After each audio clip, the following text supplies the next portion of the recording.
अस्सलाम वालेकुम, welcome back to the channel. उम्मीद है कि आप सब ठीक होंगे। हम भी बिल्कुल ठीक हैं अल्हम्दुलिल्लाह। और ये हस्बैंड लेके आए थे जी फ़ालसा, क्योंकि आजकल सीज़न हुआ है फ़ालसे का और तरबूज़ का। ये दो चीज़ें आजकल ज़्यादा चल रही हैं। आम जो उनसे हैं वो भी ज़रा इतने मीठे नहीं आए, पीछे आए थे ना तो इतना मीठे नहीं थे, फीके फीके थे। वैसे देखने में तो येलो थे लेकिन वैसे फीके थे। तो मैंने सोचा कि चलो जी फ़ालसों का फटाफट से धो के इनको फ्रीज़ किया जाता है। तो ये देखें, मैंने इस तरह से ना ये थैलियाँ मंगवाई हुई हैं। कुछ थैलियाँ बोलते हैं, कुछ शॉपर बोलते हैं। वैसे हम लोग तो इसको शॉपर बोलते हैं। जो दूध दही वाले इस्तेमाल करते हैं ना, ये वो हैं।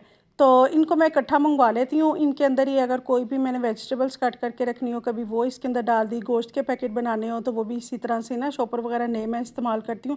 इस्तेमाल शुदा जो से शॉपर होते हैं ना, जिसमें ग्रोसरी वगैरह आती है, वो मैं उसको यूज़ नहीं करती। उसके लिए मैं ये है कि अगर प्याज वगैरह कोई वेजिटेबल्स वगैरह कट करूँ ना, तो उसके लिए डस्टबिन पे लगाने के लिए शॉपर वो यूज़ कर लेती हूँ। लेकिन कहीं पे भी कुकिंग के लिए वो मैं यूज़ नहीं करती, क्योंकि ये है कि वो उसमें ना फिर जरासीम वगैरह ज़्यादा होते हैं और फिर जर्म्स होते हैं, तो फिर बच्चों के लिए नहीं ठीक। ये जोन्स हैं ये इतने महंगे नहीं पड़ते, बहुत कम ही यानी पैसों में ये आ जाते हैं। 200 रुपीज़ में ठीक ठाक मिल जाते हैं आपको। तो मैंने इस तरह से ना मंगवा के रखे हुए हैं 2-3 तरह के, साइज़ भी अलग-अलग और शॉपर भी अलग-अलग से। तो मैं मेरे लिए ना फिर आसानी हो जाती है। तो यहाँ पे मैंने सारे फाल से धोकर उनको फ्रीज़ कर दिया ताकि जूस बनाने में आसानी हो जाएगी। और पैकेट जोन है ना, मैंने इतना रखा हुआ होता है जाके बच्चे ईज़िली ना इसे इस्तेमाल कर लें, ज़ाया ना करें। तो वो मैंने रखा। और साथ में जी बेटी आई किचन में, कहती मम्मा पॉपकॉर्न बना दें, कल हमने बनाया तो वो सही तरह से फूले नहीं। मैंने कहा अच्छा चलो फिर मैं बना देती हूँ। तो यहाँ पे कढ़ाई में मैंने थोड़ा सा ना घी डाला। घी जैसे गर्म हुआ तो इसके अंदर थोड़ा सा नमक डाल के और फिर इसके अंदर डालेंगे मकई। मकई को अच्छे से मिक्स करना है। उसके बाद देखें 1 से 2 जब फूलना शुरू हो जाएंगे ना, तो बस उसके ऊपर फिर हम कवर कर देंगे, ढक्कन रखेंगे और इस तरह से हमारे जो से पॉपकॉर्न रेडी हो जाएंगे। अच्छा, ये पॉपकॉर्न जो से ना वो ज़्यादा फूले नहीं। इसका रीज़न ये है कि मकई जो सी थी ना, उसमें फॉल्ट था। बच्चे बेचारों ने तो 2 दफ़ा बनाया है, उनसे नहीं ठीक बने। तो मैंने भी 2 दफ़ा ये बनाया। तो कुछ मकई जो सी होती है ना, वो बिल्कुल ठीक नहीं होती। इसमें इसमें मोटे दाने वाली जो मकई होती है ना, वो सही पॉपकॉर्न बनाती है। अगर छोटी वाली हो ना तो वो बिल्कुल भी ना लें, वो नहीं ठीक बनाती। ये फिर मैंने चेंज करवाई थी मकई। मैंने कहा ये तो उन्हें को के चेंज करें, ये नहीं ठीक है। तो साथ ही अब मैं जनाब साथ ही नाश्ता बनाने लगी हूँ, क्योंकि गर्मियाँ और छुट्टियाँ बच्चों को, और नाश्ता आपको पता है लेट हो जाता है, बच्चे उठते ही लेट है। तो रूटीन आजकल फिर इसी तरह की बस चल रही है। तो यहाँ पे जनाब फिर मैंने फटाफट से आलू और अंडे का सालन बनाना शुरू कर दिया। मैं कहा चलो ये मैं बना के रख देती हूँ, क्योंकि सब ना एक टाइम पे नहीं उठते, सबका अलग अलग टाइम होता है। तो छोटे बच्चे जो सबसे छोटे होते हैं ना, वो ज़्यादा जल्दी उठ जाते हैं। बड़े वाले ज़रा अपनी नींद पूरी करके उठते हैं। तो इसीलिए फिर मैंने कहा चलो आलू अंडे बने हुए होंगे तो इसके साथ ब्रेड होगी और साथ ना गर्म कर करके तो खाते जाएंगे। ये फिर ईजी हो जाता है इस तरह से अगर सालन बना हुआ हो तो।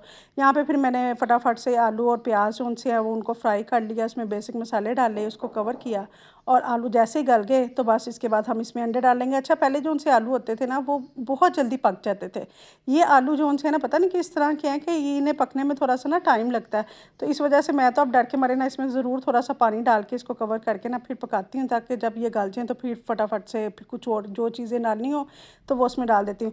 तो यहाँ पे देखें अंडे हमारे जो से पक चुके थे। साथ ही मैंने टमाटर के पीस कट करके ऊपर से डाल दिए। मेरे बच्चों को ना इस तरह से टमाटर बड़े पसंद है और हस्बैंड को भी, तो वो बड़े ही शौक से खाते हैं। अगर किसी सालन में मैंने बिल्कुल मिक्स किए हुए हो ना, तो वो अलग से भी कटवा कर तो साथ में ना रख लेते हैं प्लेट में। तो मैंने कहा चलो ऑमलेट में इस तरह से फिर ऊपर से अच्छा लगेगा। धनिया मिर्चें मेरे पास थी नहीं, क्योंकि नाश्ते का टाइम था। तो मैंने कहा चलो जी इस तरह ही अब बना लेते हैं धनिया मिर्चें के बगैर ही। फिर मैंने अंडा इस तरह से बना के नहीं दे दिया।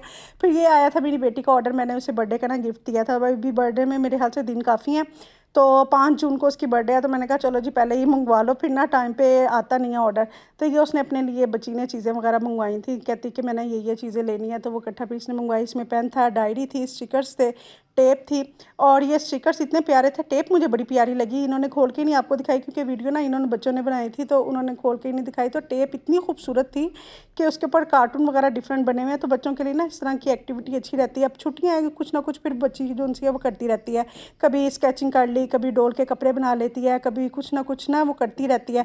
कभी मिरर डेकोरेट करती है, छोटे छोटे उसने मिरर रखे हुए हैं, उनके ऊपर कुछ ना कुछ चीज़ बनाती है और उनको सेट वगैरह करके फिर बहनों को गिफ्ट दे देती है। तो इस तरह से ना फिर ये अच्छी वैसे एक्टिविटी है बच्चों के लिए, ताकि बच्चे जो से ना मोबाइल्स को छोड़ के तो इस तरह के कामों में लगे रहें। तो जनाब वहाँ से मैं फ़ारिग हुई। तो अब देखें सुबह नाश्ते से फ़ारिग हुए तो अब रात के खाने की फ़िक्र पड़ गई है। नाश्ता समझ लें, खाना समझ लें, वो दोपहर का समझ लें, एक ही टाइम हो जाता है, यानी 2 तो हमें बच जाते हैं खाते खाते। तो अब यहाँ पे अब रात के खाने की तैयारी हो रही थी। रात के खाने में जी पुलाव बनना था, क्योंकि मेरी बेटी ना 2 दिन पहले भी कहती थी मामा चावल बनाए। मैंने कहा इतने चावल हमारे घर में बनते हैं जिसकी कोई हद नहीं। तो यहाँ पे चिकन के अंदर मैंने सारे साबुत गरम मसाले डाल दिए, जिसमें लौंग, इलायची और साथ में बादियान का फूल, तेज़पत्ता, दालचीनी सब डालकर और उसे बॉईल कर लिया। उसके अंदर मैंने लहसुन और प्याज वगैरह नहीं डाला क्योंकि गर्मी ज़्यादा है, तो फिर मैंने ना इसके अंदर भी लहसुन डालूंगी तो 2 जगह पे नहीं डालेंगे, एक ही जगह पे डाल लेंगे। तो दूसरी तरफ मैंने कहा चलो जी प्याज को गोल्डन ब्राउन कर लेते हैं। अच्छा, वो मुझे ना बिरयानी कह रही थी कि 2-3 दिन से कह के बनाई मामा पुलाव विद बिरयानी, हम इसको बोलते हैं क्योंकि दोनों तरह का टेस्ट मैं इसमें शामिल कर देती हूँ ना। तो मैंने कहा था अच्छा बनाते हैं, तो 1-2 दिन मैंने फिर ना बनाई, तो आज फिर मैंने कहा चलो जी इनको बना के दे देती हूँ। फिर बच्चे बेचारे कह रहे हैं तो फिर बनानी तो पड़ती है। होता ये है कि हम ना चावल बहुत ज़्यादा ही हमारे घर में इस्तेमाल होते हैं, तो मेरी कोशिश होती है कि चलो 1-2 दिन का गैप आ जाए उसके बाद बनाएं, फिर आगे पीछे चावल बने ना नहीं खाए जाते। तो जनाब साथ ही मैंने लहसुन और कुटे वो जो सी मिर्च थी गोल वाली उसको साथ में पीस लिया। यहाँ पे दही मैंने 1 कप ली, दही में के मैंने बेसिक मसाले डाले हैं जिसमें नमक, लाल मिर्च पाउडर था, खुश धनिया पाउडर था, ज़ीरा पाउडर था और साथ में खुश धनिया साबुत था, क्योंकि साबुत खुश धनिया ना मैंने उधर नहीं डाला। और अच्छा मैंने ना उसके अंदर ये यखनी जो सी थी इसके अंदर थोड़ी सी ना सौंफ भी डाली थी। सौंफ अगर इसके अंदर डालें तो बहुत ज़्यादा ही मज़े का फ्लेवर आता है। तो जनाब यहाँ पे देखें चिकन था ना, तो जो साथ साथ ही सारा काम होता गया। एक तरफ मैंने प्याज वगैरह गोल्डन ब्राउन कर लिए, दूसरी तरफ चिकन की यखनी बन गई थी क्योंकि इसमें गलने का तो इतना टाइम लगता ही नहीं है। और साथ ही हमने चिकन को फ्राई कर लिया, फ्राई किया। साथ ही मैंने जो सा था गार्लिक और साथ में ये ये रेड चिलीज जो सी थी वो इसमें डाली, चिली फ्लेक्स वो डाल के अच्छे से इसको मिक्स कर लिया। उसके बाद मैंने इसके अंदर दही के अंदर जो मसाले डाले हुए थे उसको डाला और अच्छे से फिर हम इसे मिक्स करेंगे। मिक्स करने के बाद जनाब मैंने इसके अंदर डाल दिए हैं टमाटर। अगर आप टमाटर डालना चाहें डाल सकते हैं, नहीं डालना चाहते तो मत डालिए क्योंकि दही जब डाल देते हैं तो टेस्ट अच्छा आता है। अच्छा, मेरी अम्मी जो सी बनाती थी ना वो इस तरह से बनाती थी, आधा किलो दही और आधा किलो दूध डालकर ना, तो वो डालकर फिर इसकी पुलाव बनाती थी और वो इतना फ्लेवर वाला बनता है। कभी मैं आपके साथ उसकी रेसिपी शेयर करूँगी, बहुत ही फ्लेवर वाला बनता है। लेकिन उसका बस एक मसला है कि वो ज़्यादा देर आप रख नहीं सकते क्योंकि गर्मियाँ जैसे जैसे टेम्परेचर बढ़ता है ना तो वो जल्दी ख़राब होने का भी डर होता है क्योंकि उसके अंदर दही और दूध दोनों शामिल होते हैं इस वजह से। तो यहाँ पर मैंने पानी जो उनसे यखनी थी वो छान के डाल दी। जैसे वो बॉयल हुई तो हमने डाल दिए चावल, और चावल देखें यहाँ पर पक चुके हैं। और यूँ मैं ना चम्मच वगैरह चला लेती हूँ आहिस्ता आहिस्ता। ये देखें नीचे से जब चम्मच को चलाते हैं ना तो फिर चावल नहीं टूटता, ऊपर से अगर करें ना तो फिर चावल टूट जाता है। तो यहाँ पे मैंने फिर कवर करके रख दिया था। मैं कहा चलो जितनी देर चावलों का दम दे रहे हैं उतनी देर हम फटाफट से बना देते हैं अपना रायता। तो यहाँ पे मैंने रायते के लिए पहले वेजिटेबल्स कट किए हैं जिसके अंदर है जी बंद गोभी नहीं है, सॉरी, प्याज है, टमाटर है, खीरा है और साथ में दही मैंने इसमें शामिल की। दही मैंने फ्रीज़र में रखी हुई थी, मैंने कहा ठंडा ठंडा रायता ना मज़े का लगेगा। साथ में ब्लैक पेपर और मैंने सोल्ट ऐड किया और सिंपल सा हमारा रायता जो सा वो रेडी हो गया। दूसरी तरफ जो सा चावल भी रेडी हो गए और फटाफट से जी हमारा खाना जो सा है ज़बरदस्त सा रेडी हो गया हुआ है। और ये बिल्कुल सिंपल था, सालन मैंने नहीं बनाया। सालन खाना मैंने चिकन का सालन बनाया हुआ था।